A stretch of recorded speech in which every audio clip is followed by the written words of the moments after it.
Okay, everyone, this is Dr. Hall, and we're going to now begin our exploration of the digestive system.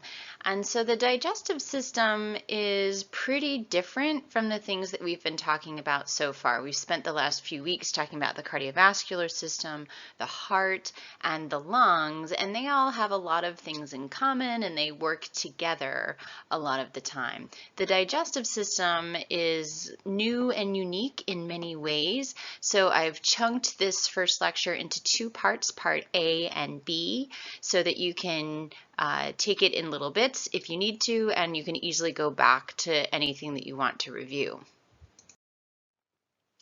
So of course, we want to stop and take a moment and think about what are the functions of the digestive system. And of course, you would say, digestion. And I would say, what a brilliant student, right? But then what does digestion actually mean? And spoiler, the digestive system actually does something other than digestion.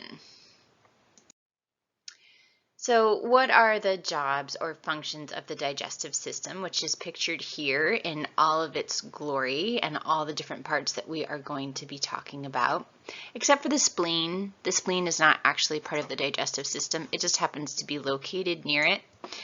All right, anyway, so its jobs, right, are to digest food. Now, what that means is to actually break it down into smaller pieces and into its chemical components.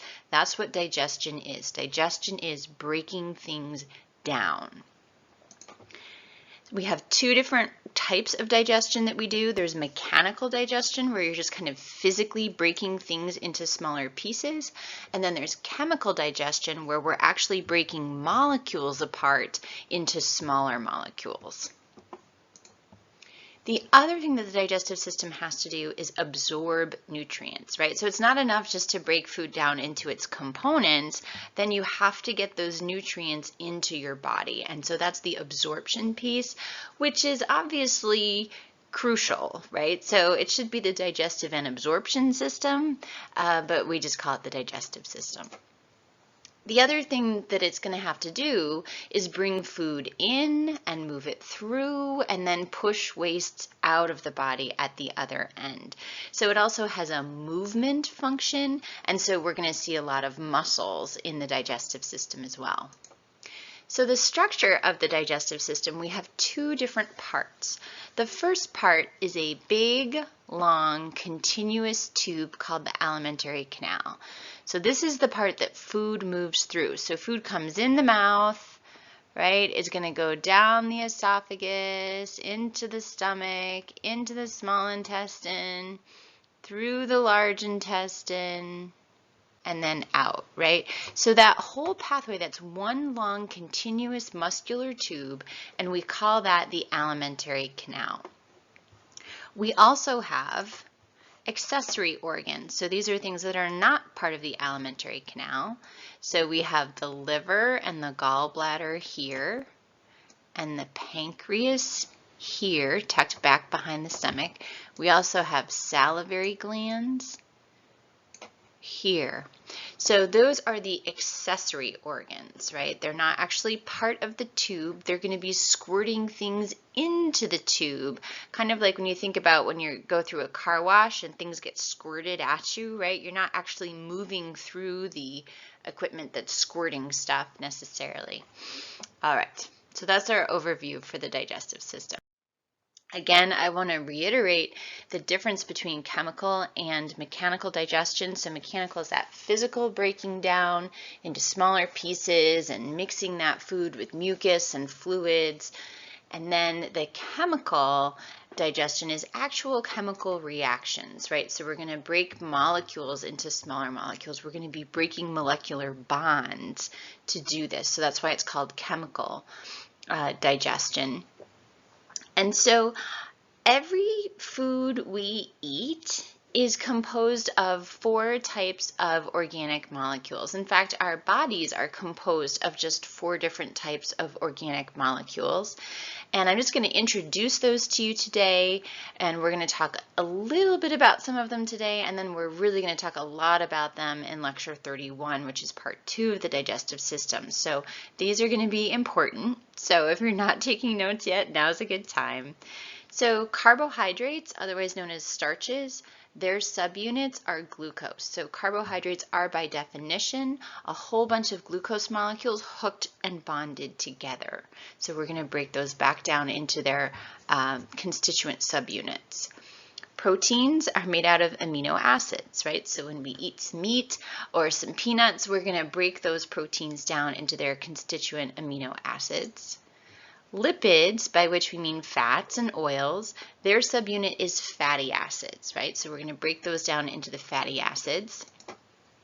And then nucleic acids, we're going to break down into their nucleotides. So those are our 4 classes of organic molecules. Those are the 4 types of molecules out of which you are made and out of which everything you eat is made. You might then also be ingesting vitamins and minerals. Those are a little bit different. We'll talk about those this week too. Now, of course, chemical reactions require enzymes in order to occur with any appreciable speed or efficiency. So we're also going to be talking a lot this week about which enzymes allow us to digest which types of molecules, because as you'll recall, enzymes are specific to certain molecules. So let's get started. So we'll talk about Timmy first. He gets a terrible tooth infection and he can't chew due to the pain. And he finds that he can't eat his favorite foods because he can't chew, and having to eat just pudding and mac and cheese all the time is just as bad, if not worse, than the infection itself. So this is just to draw your attention to a much underappreciated part of the digestive system. Your teeth, right? So they're actually technically part of the digestive system. They perform mechanical digestion for us. Obviously, they're physically breaking things down for us into smaller parts, right? They tear and cut and they grind. It's so important for you to chew your food, right? Break it up into lots of nice small pieces to increase the surface area. So our teeth are an important part of our digestive system. If you've ever known someone who is elderly and has lost a lot of their teeth, you know this. All right, so let's talk about Sally now. She starts to develop some pain back in her left cheek, and it's worse whenever she tries to eat. It continues to get worse, and then she starts noticing some swelling in that area too. So you can see here that this is very swollen back here near her ear. So she goes to Student Health Services, or these days she calls on telehealth, and the doctor knows right away what the problem is and says, you know what the treatment is? I need you to eat some Sour Patch Kids. And Sally's like, that's crazy, that's weird, what is going on?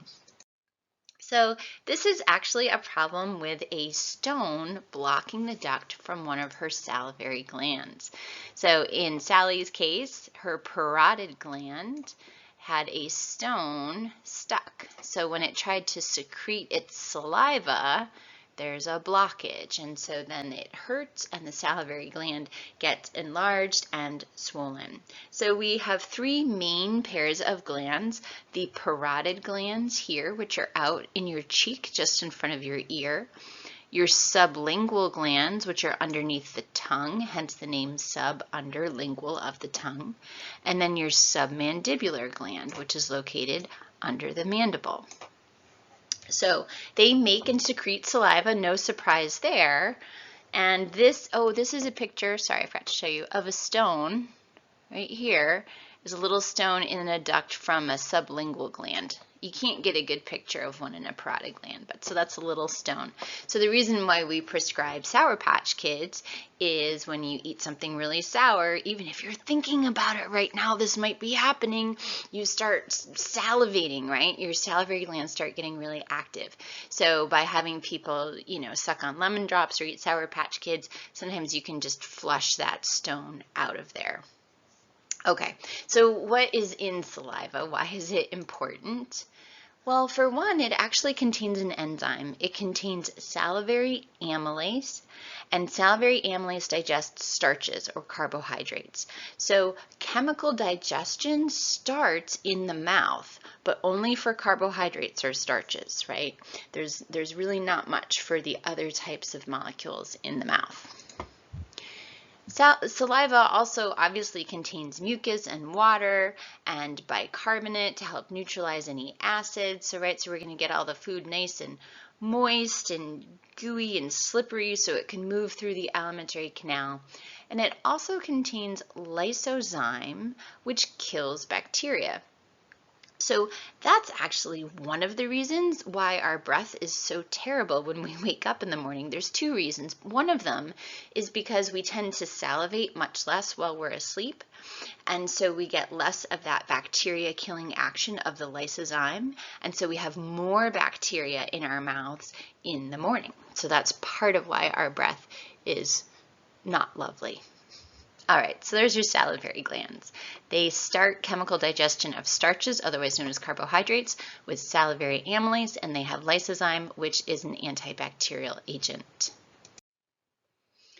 What about Tina? She's finally decided to get her tongue pierced, and she's had multiple piercings before, so she's not too worried about it, but then she's really surprised that this piercing is much more painful than all of her other ones, and for weeks she can't talk or eat normally. Her tongue gets really swollen. She has to have this special piercing that's even larger than what she's eventually going to have to accommodate for all the swelling, and she's just like, boy, this is more than I had bargained for. So why? The tongue is a muscle. It's this huge muscle, and you can see it goes from all the way here to all the way down there, right? So it's enormous. And so because it's muscle tissue, it actually has a lot of nerves and it has a lot of blood vessels in it. Way more than cartilage, right? Most of the places that people pierce are made out of cartilage tissue, which, as you'll recall, there's not really any blood vessels in there. We rely on simple diffusion across that glassy matrix of the hyaline cartilage to get oxygen and nutrients to those chondrocytes living in their lacunae. So cartilage is easier to pierce than other things. All right, so what does the tongue do for our digestive system? So it helps with mechanical digestion in the mouth, right? So as you're chewing, your tongue is kind of working and moving the food around and helping to mix it up with the saliva.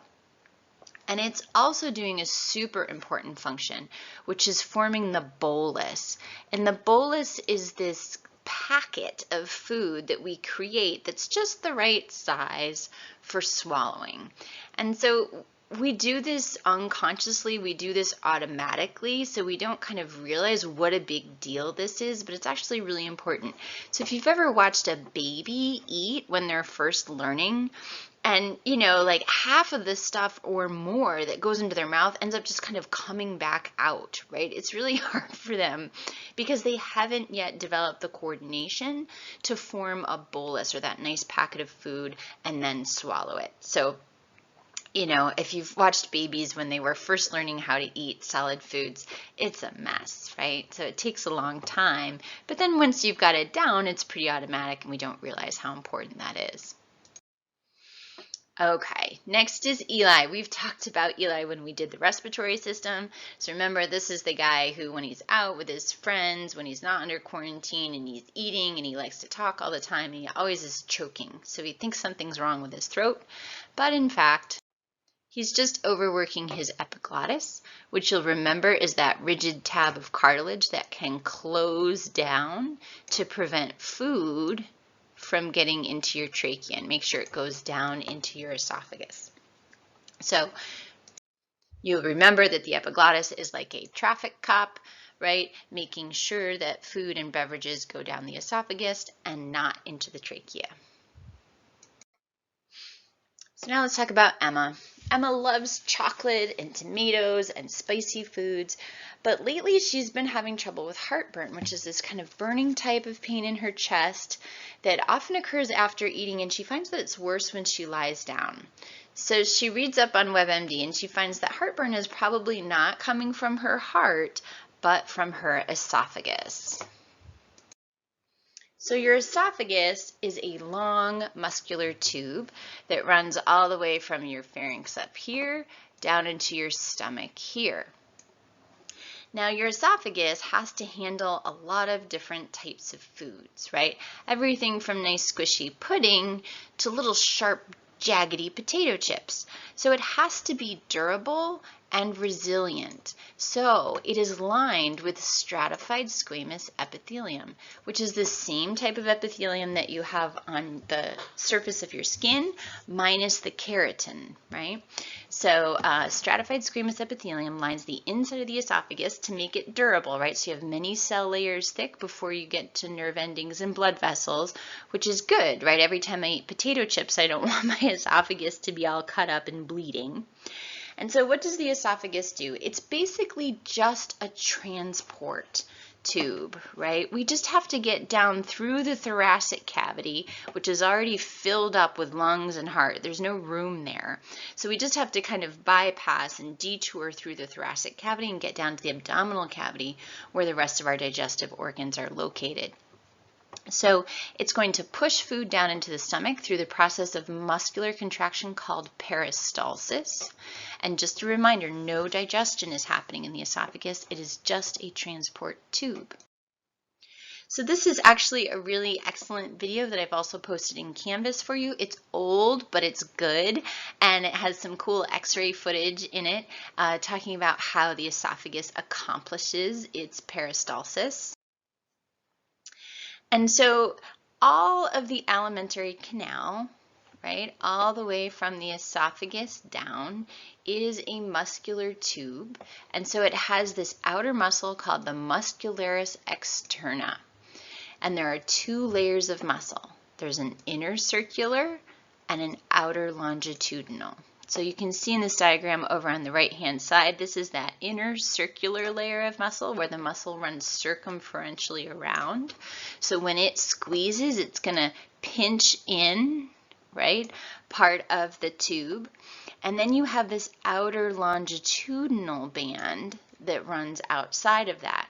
And that kind of scunches it up. So if you've ever worn stockings or put on socks that were kind of long, you know how you kind of scunch them up a little bit to get them on, right? That's what the outer longitudinal band of muscle is going to do. So if we look at the microscopic image on the left, first of all, this is the lumen or the inside of the esophagus. This right here, so this is very low power. That right there is our stratified squamous epithelium, just from here to here. And then we have a bunch of tissue underneath that mucosa, underneath that stratified squamous epithelium. But you can see out here, here is one band of smooth muscle, and here is the other band. So this first band is our inner circular, so fiber direction is going this way, right, around the circle of the esophagus. And this outer one, those fibers are coming out toward us because they are longitudinal. So that's why it looks very different. So we have that inner circular layer and outer longitudinal layer. And we're going to find that same arrangement of inner circular and outer longitudinal throughout the alimentary canal. We also have another type of muscle in the alimentary canal called sphincters. And sphincters are these kind of circular purse string-like muscles. They're circular, but they really pinch off and close the tube, right? So if you want to really just not just push food through, but you really want to close things off, you're going to use a sphincter. And so the one I want to draw your attention to is the lower esophageal sphincter, which is right here at the lower part of the esophagus. So that's handy. Right at the junction between the esophagus and the stomach. And so what that's going to do is once food gets into the stomach, that's going to close off so that then food and stomach acid can't come back up into the esophagus. So that's lower esophageal sphincter. So in Emma's case, her lower esophageal sphincter isn't working properly. So acid is coming up into the esophagus, right? So if you've ever heard of GERD or reflux, gastroesophageal reflux disease, acid reflux, right? That's reflux when the acid comes back up where it's not supposed to be. And the interesting thing about the lower esophageal sphincter is that certain foods tend to make the LES relax and not close off really well. So chocolate, tomatoes, alcohol, onions, they're all common causes of a lazy lower esophageal sphincter that can allow for stomach acid to come up into the esophagus. And so just a side note here, because the esophagus is located in your chest, right, acid reflux pain can feel like it's in the region of your heart or in your chest, and that's where the phrase heartburn comes from. So the problem with reflux is that the esophagus isn't built for holding acid, right? So stratified squamous epithelium is really resilient from a mechanical standpoint because it's many layers of cells, but it doesn't have any special protection against acid, unlike the stomach. And we'll talk about that special protection the stomach has in 30B in part 2 of today's lecture. So what happens is, so this area here is normal stratified squamous epithelium. We're looking with a camera down somebody's esophagus. And this region here, those are acid burns on the inside of the esophagus, right? That's been damaged by acid reflux. The esophagus is not meant to be able to handle acid.